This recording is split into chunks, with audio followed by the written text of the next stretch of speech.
Eid bonus দিব না?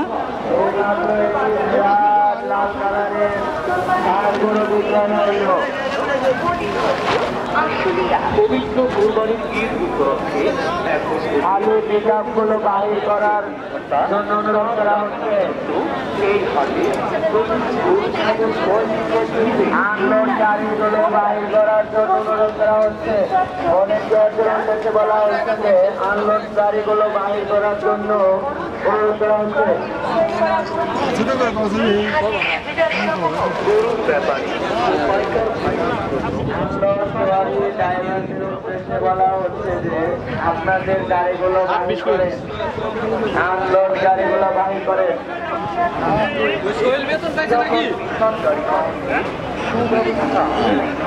চাল টাকা শনাক্তকরণের সুব্যবস্থা সহ